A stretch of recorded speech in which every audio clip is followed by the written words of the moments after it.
This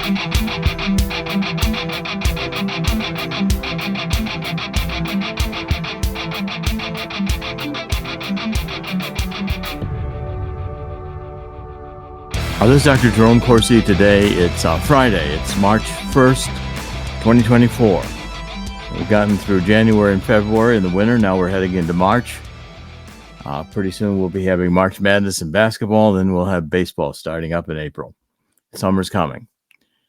This is Dr. Corsi with the thetruthcentral.com. We're doing podcasts every weekday. You can follow me on X at CorsiJerome1.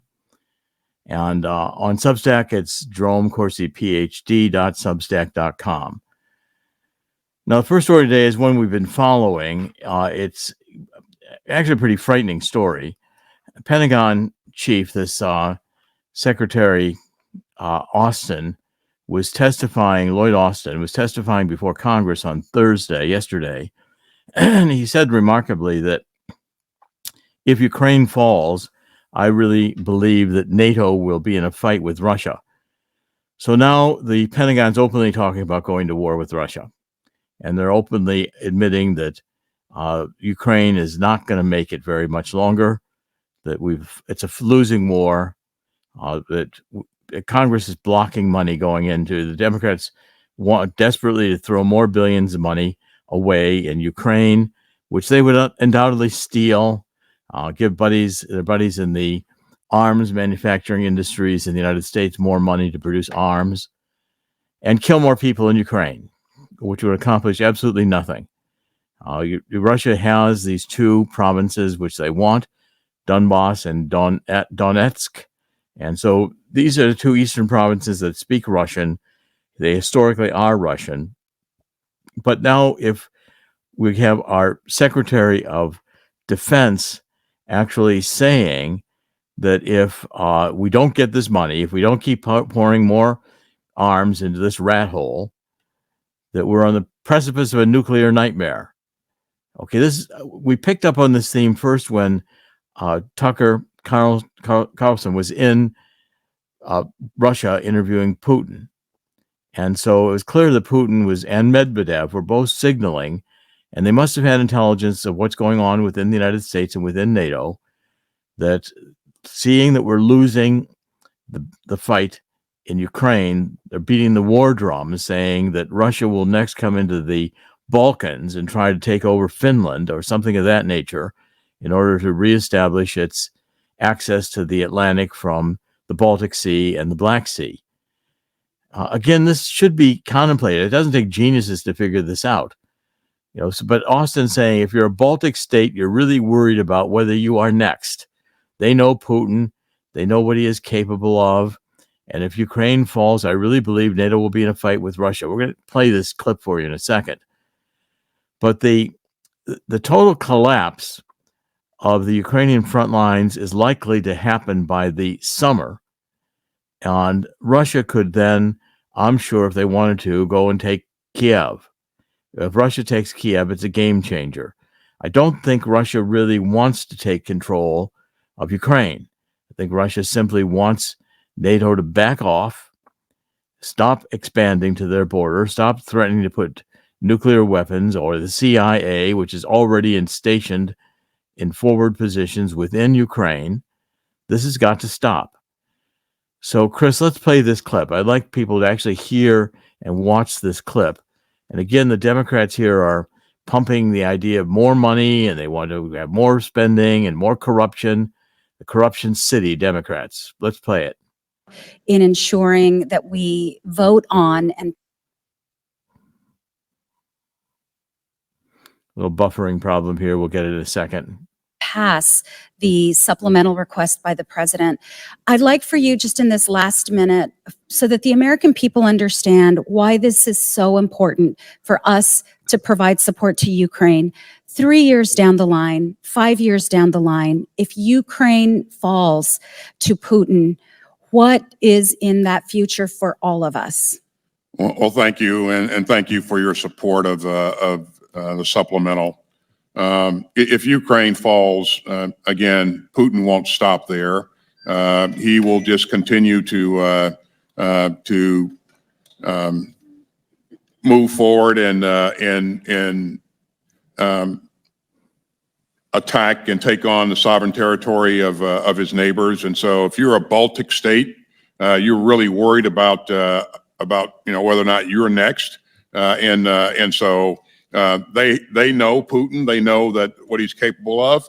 And quite frankly, if Ukraine falls, I really believe that NATO will be in a fight with Russia. Generally's time expired. Chair, and I recognize Generally. Yeah, his time expired a long time ago. This talk about nuclear war is insanity. And why are deconstructionists, depopulationists, Marxists, whatever they are, who are running the government today? And just take a look at Obama. Obama's been wanting to deconstruct the United States since he was a child, filled with resentment. Marxist raised by Frank Marshall Davis, who was a communist from Chicago. And now we're talking about nuclear war. Wasn't enough that they tried to destroy, with a shutting down, locking down with a pandemic. And now the next stage that we're doing is we're saying, well, we're going to have nuclear war with Russia. Is this the October surprise the Democrats are planning in order not to hold the election in November? Is this how they're planning to keep Donald Trump out of the White House? Just have a little nuclear war. These nutcases that are running our government today are demons. And I mean that in a demonic, truly sense of the word. I think the control of Satan over our government is increasingly intolerable. I mean, this idea of gender madness. I saw an article, it was being posted about how, this one really shocked me, about how there's some kindergarten or preschool that closed their room for the children to go privately and masturbate in kindergarten or first grade. What are we doing? We're getting transgenders in the kindergartens. We're going to teach sex to kids who don't even have a clue what sex is about. This is destroying the future of America by destroying the minds of our children. And women, I think this is a war on women. I mean, you're finding it, well, transgender. Okay, so homosexuality, let's promote homosexuality and lesbianism. We can marginalize women because we can have men in women's sports. You don't want women to be in men's sports. That's not a big urge, a requirement, or impetus right now.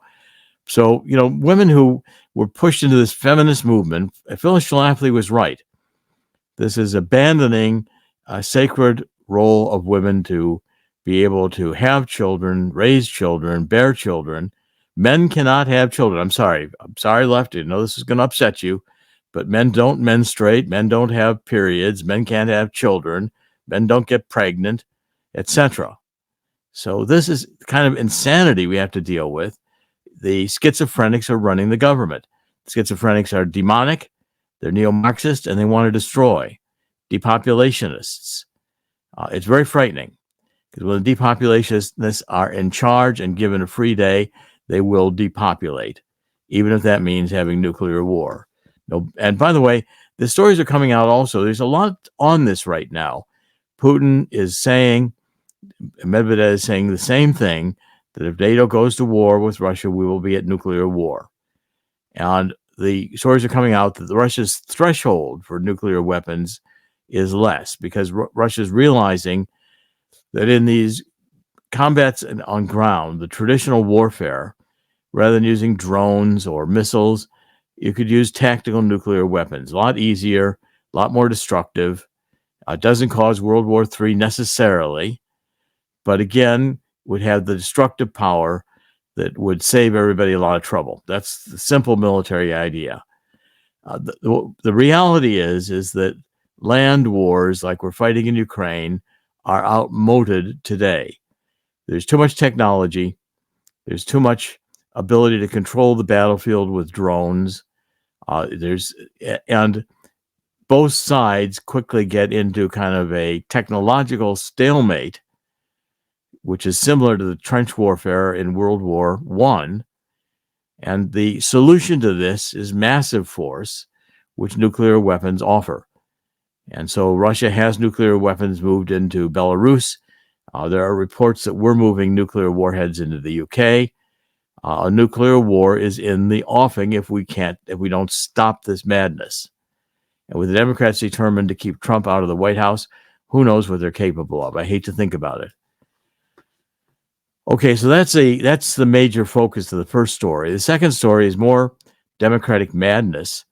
You have now in New York City, our genius governor in New York has decided that this Cuomo wannabe, former associate of Cuomo, in New York City, they're having 200,000 now homeless that are living in hotels, living in gyms, living anywhere they can get them. And so New Yorkers are beginning to face skyrocketing housing rentals, despite rents across the country slowing, in some cases reversing.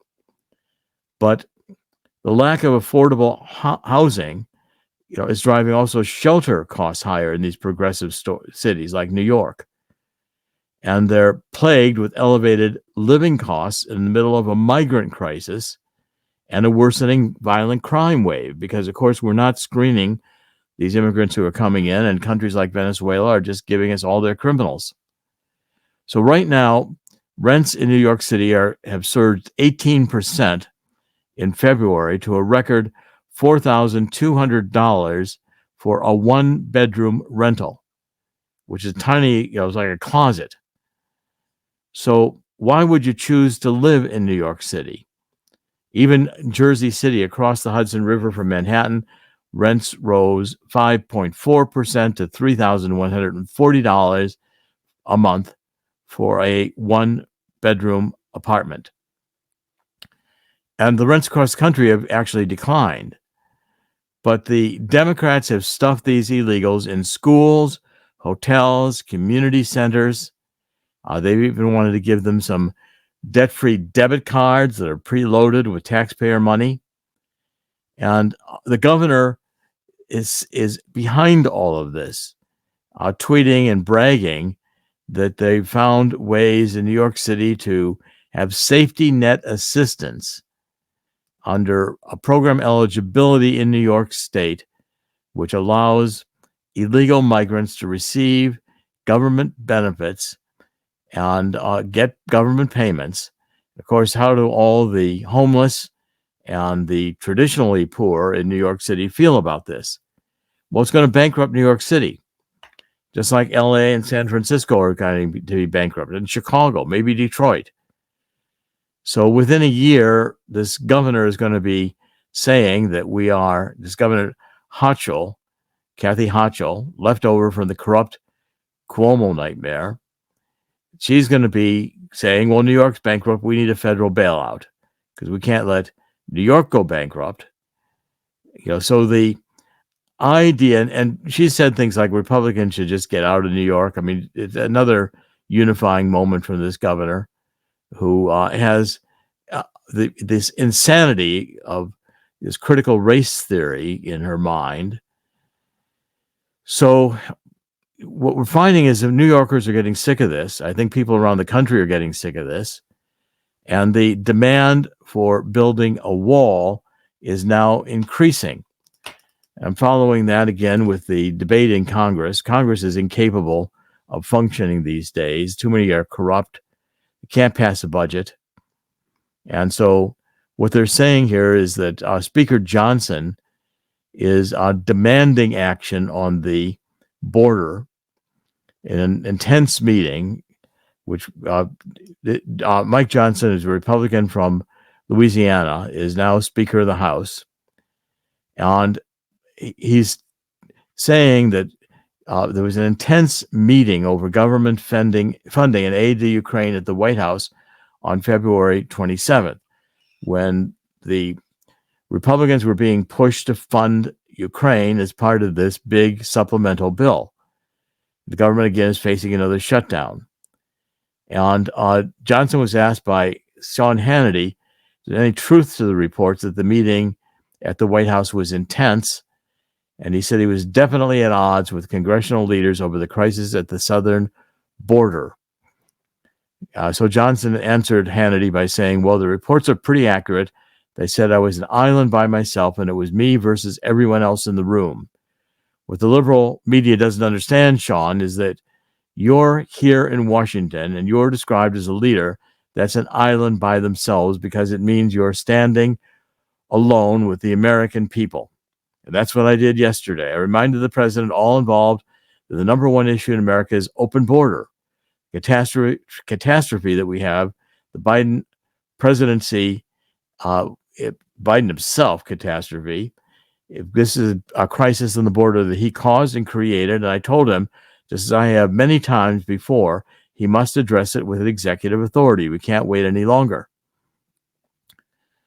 Okay, so this idea of closing the border is being endorsed now very broadly across the political spectrum because the politicians know elections coming up in November and the American people are angry about this.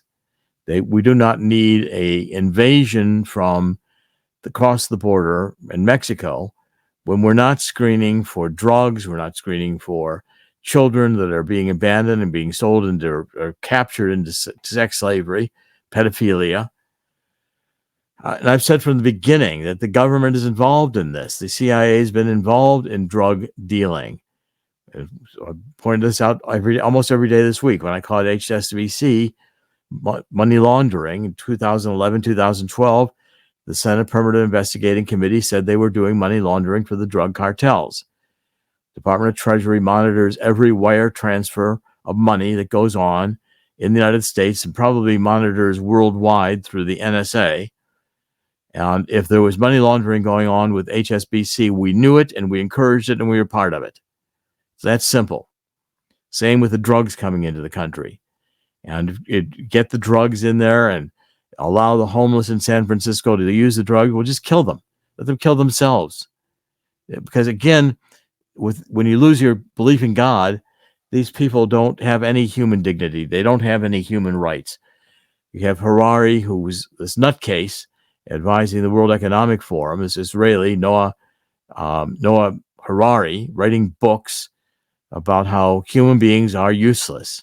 He says you cut inside them, you see the lungs and the heart, you don't see a soul. You don't see human rights. It's a fiction. It's a verbal fiction. Well, this is insanity.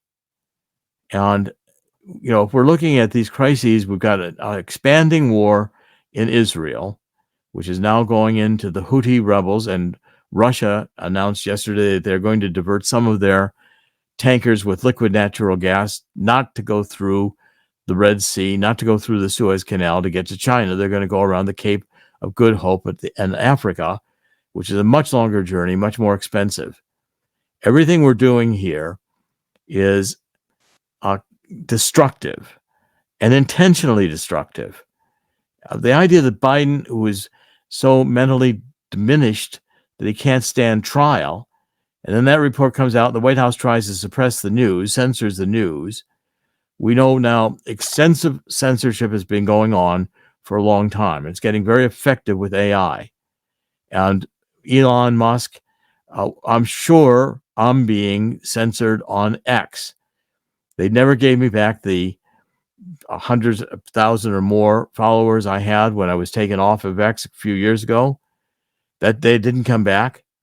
I'm getting shadow banned. It's hardly worth posting on X. If nobody's reading it, you're wasting your time. Go to CloutHub. CloutHub, I'm getting an audience. CloutHub is not being censored. CloutHub has mechanisms and safeguards in place where, for instance, even with the CloutHub meeting utility, which is like Zoom, once the meeting is over, all the electronic record of that meeting is erased. I guarantee you that's not happening on Zoom. They're mining you for every inch of data they can get about you to sell that data. And we're all willingly doing it because Zoom is easy to use and these other utilities are easy to use as well. Google Meets and all the other ones, Teams. There's many of them. But the point is that pressure on the border is increasing. And pretty soon something's going to have to be done about it, one way or the other. My guess is it'll be a political solution, which will be happy talk, and nothing will fundamentally change. because that's the way our government is acting right now. Nothing is fundamentally changing. And by the way, I'm finding increasing reports coming out in the economic news that there is going to be a hard landing coming sooner or later.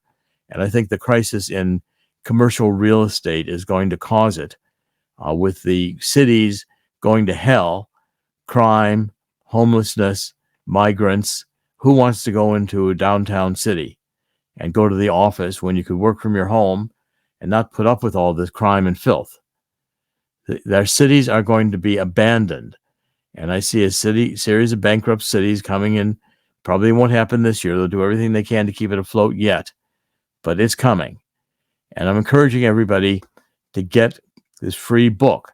And please do. Our sponsors are extremely important. If you like the show, support the sponsors.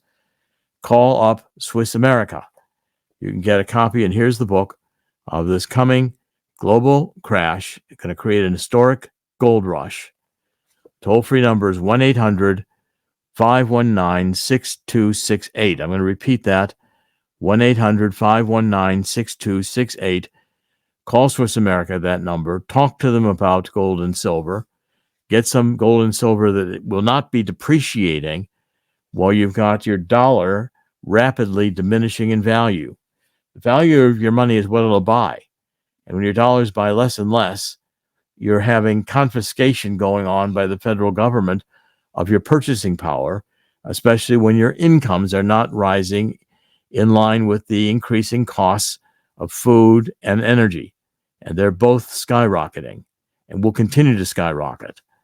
We're living in a very dystopian time already where these nutcases have organized a series of measures which are certain to fail. Now, there's another story out today which I thought captured my attention, of course, which is that the Obama CIA, when Obama was in office, did ask foreign intelligence agencies to spy on the Trump campaign. And I reported on this in my book, Coup d'etat. And Chris, maybe you can show the cover of Coup d'etat. We're offering it, I believe, is one of the books I'm signing from my personal collection. Again, at the top of thetruthcentral.com, the band across the top, you can see books I'm signing. They're all on these e-pipes, so you can actually buy them directly through those e-pipes, and I will mail them to you. I'll mail the book to you and sign it. So my book on the coup d'etat detailed my experience with the Mueller investigation, where they brought me before the Mueller investigation. They thought I had a tie to Julian Assange. I did not. I was not responsible for Russian collusion. Russia did not steal the emails. They came from inside the Democratic National Committee. It was all a lie. But right now, what's coming out is that the narrative that's been pushed for years, that the investigation of the Trump campaign began with an Australian tip about a Trump aide. And I read about that in detail, how they set up Papadopoulos, how they set up Carter Page. All these people were set up by U.S. intelligence, specifically the FBI Counterintelligence Division, working with the Five Eyes, which are these five nations with whom we share intelligence. And this article, which is, I think, a very good piece, it is published in Real Clear Politics by Robert Chernin, Chernin. And Robert Chernin is a chairman of the American Center for Education and Knowledge, longtime entrepreneur, business leader, fundraiser, and political confidant. He's consulted on federal and statewide campaigns at the gubernatorial, congressional, senatorial, and presidential levels. What he's saying is that the implications of the spying are profound. It suggests an unprecedented level of collusion between the U.S. intelligence agencies and their foreign counterparts to influence the outcome of an American election under Obama. The fact that this operation was reportedly initiated at the behest of high-ranking officials within the Obama administration, including CIA Director John Brennan, only adds to the severity of the situation. Brennan's alleged identification of Trump associates for surveillance by the Five Eyes Alliance going back to 2015 before Trump was really even a serious candidate. So then they try to bump contact with the Trump associates, which means getting an intelligence agent introduced and working with or alongside or talking to the Trump aide, where they can plant stories and manipulate stories. It's called entrapment in traditional law enforcement. So the American people have got to understand that we have taken our Department of Justice and politicized it. Just as we have the Pentagon, we've got admirals wearing dresses, giving orders on DEI, diversity, equity, and inclusion. Our military today could more likely conduct a transgender parade down Fifth Avenue. That'd be easier for our military to do than fight a war. And I saw articles yesterday about how our troops are taking Ozempic and other drugs in order to reduce their fat condition. We have troops that are obese. I don't know that our troops could fight anywhere right now. I think the real warriors were drummed out of this service by over a series of years in which our military has become increasingly woke. It's hard to report all this news because it's so dark. And unfortunately, this is the truth, and this is the truthcentral.com, so we're going to report it. Now, in carrying forward here, the rest of the stories I want to cover today, the one more, which I think is critical, I'm seeing increasing stories about net zero days are numbered. Okay, so there's a very good article, again, published by Rupert Darwall, and this is in The Spectator in Great Britain. And what he's pointing out is that the 2023 already belongs to a different age in the politics of net zero. Less than 11 months ago, the government, specifically here in Great Britain, was saying that net zero is the growth opportunity of the 21st century. But earlier this week in 2024, former IMF chief Oliver Blanchard effectively poured water when he told the House of Lords Economic Affairs Committee that there's going to be a substantial fiscal cost to achieve net zero. We're also seeing it said that there's a national security crisis because in Germany they're stopping to make steel because Germany's cost of energy has skyrocketed, and so Germany is now deindustrializing. We're not making any steel at all. We're vulnerable again in a war. Now, a lot of talk today is about war. So net zero has ended up with wind and solar, and electricity prices are high, especially for wind energy. And the models of how much energy we would get, the power performance assumptions were too high. So we're realizing we're going to be spending trillions of dollars on this transition to solar and wind, and it doesn't work. Again, another story that I didn't post, but I was covering, was another Southern California electric bus company just shut down and left off 425 jobs were lost. This was, green energy, public transportation, had huge support, and this was wonderful. We are at net zero emissions from these electric buses.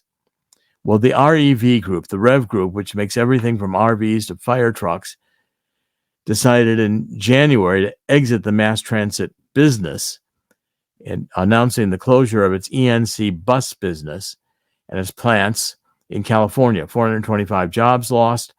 They're not going to make electric buses anymore. Well, that's actually should be no surprise because the electric buses are heavier. They have battery issues. Batteries can burn. They have problems getting plugged in. They take a lot of energy on the grid. They are not really net zero when you look at how much goes into producing, how many hydrocarbon fuels have to be expended to get the rare earth minerals for the batteries. What we have here is a lot of lies on the part of this left.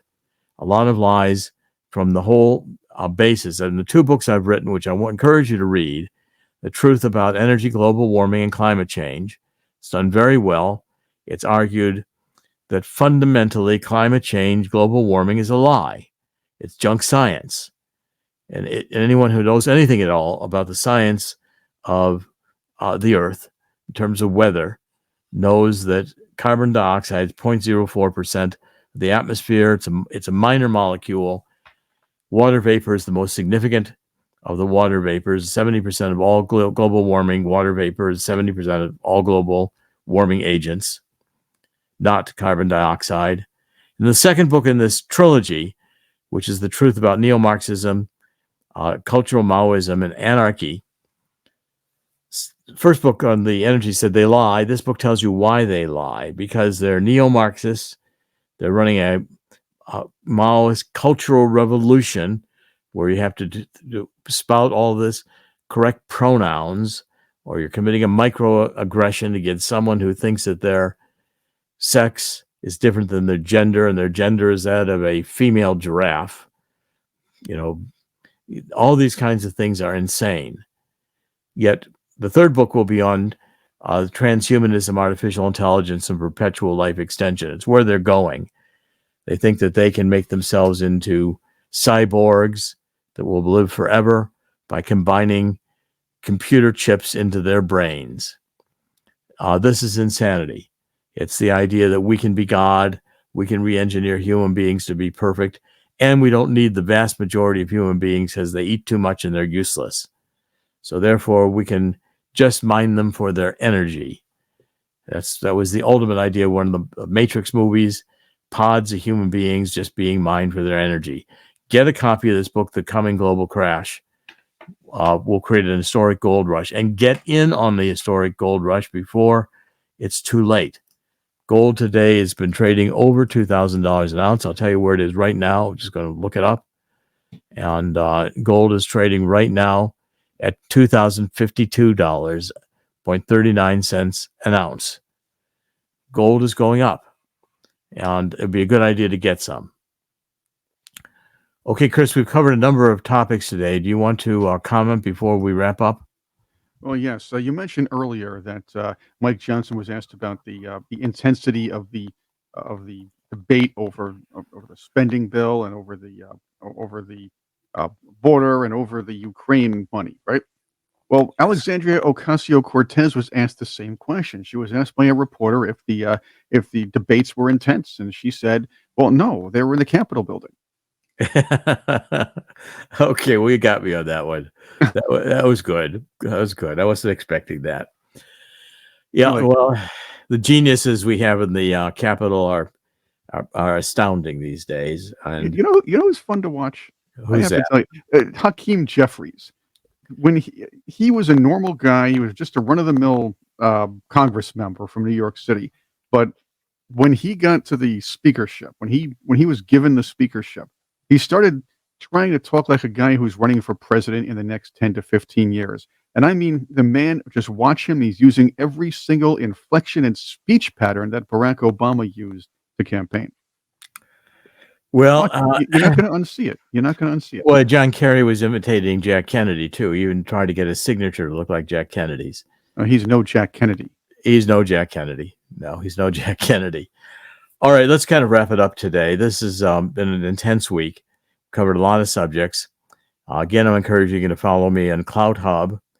I think that's where we are going to be really developing a lot of programming. Of course, we're on many channels. Of course, we'll give you those in a second. But in the end, God always wins. God is going to win here too. As dark as it all seems, as difficult as it all seems, God did not create the human race to fail. In the spirit of 2 Chronicles 7:14, we need to do our part. The solution the Bible gives us is to get down on our knees and ask to repent and ask God to forgive us for letting so many millions of babies be chopped to pieces in the womb by vicious monster abortionists, for allowing God to be taken out of our schools, our hearts, our public squares, our marriages. We've got to return to God. It's the only way a moral people can preserve its freedom. And if we do so, God, as said in 2 Chronicles 7:14, will hear our prayer and heal our land. Now, in terms of hearing the show, the transition for a minute, and then I'll make it one final comment. Chris, you want to come back and show people where on the Truth Central website they can see the different places that we are broadcasting? Well, of course, we can do that. If you go to our website, thetruthcentral.com, you can find where we are. First off, you can actually listen to us directly on the website. As you can see here on the right side, the right column here, you can get all of Dr. Corsi's podcasts right here, where it says, Truth Central Podcast. You can also find The Secret War on Cash from Swiss America, learn more about gold and what's going on in the economic world right here as well. So you can find all those podcasts there. If you prefer to listen to us via other ways, you can find us on Rumble Video, Cloud Hub. You have us on YouTube. Also on audio, it's iHeartRadio, Spotify, Apple Podcasts, Amazon Music, and of course, Amazon Alexa, Google Podcasts, TuneIn, and much, much more. And take a look at My Vital C too. It's one of our sponsors. It is carbon-60, which is a remarkable molecule discovered about 40 years ago. It has a cage structure of about 60 carbon atoms around a nucleus. This is put in olive oil, coconut oil, or avocado oil. It is a longevity. I've been taking it for 5 years, and I'll swear by it. And it comes in a version for cats and dogs, and the cats and dogs love it. But give it a try. I think you'll find it to be boosting your energy, increasing your thinking, clarity, and also helping you sleep. I mean, it's had a lot of positive advantages for me. It is not a FDA product. It's a supplement. It's not a pharmaceutical product. It's made by my partner, Chris Burries, with whom I've written a book, which is called Live Longer and Better. And we have a website coming up, which will be getlongevitymeds.com. It'll be starting up very quickly here in March. Thank you, Chris. Last comment. I'm encouraging people to make sure you continue to get involved in terms of working at a local level. It's the school boards, take your children out of the schools if their schools are teaching this gender insecurity. You don't want your children ruined by a group of monsters whose agenda is demonic. We can handle this. This can be beaten. If we shine the light on the lies that are being told by the woke, the Neo-Marxism, we're in a cultural revolution right now with this political correctness, and we're rapidly descending into anarchy, which is what I predicted in the second volume of a trilogy I'm calling the Great Awakening Trilogy. Please take a look at those books. I think they're going to be important for a long time. This is Dr. Jerome Corsi. Today it's Friday, March 1st, 2024. TheTruthCentral.com. We're doing podcasts every weekday. We will be back on Monday. God bless.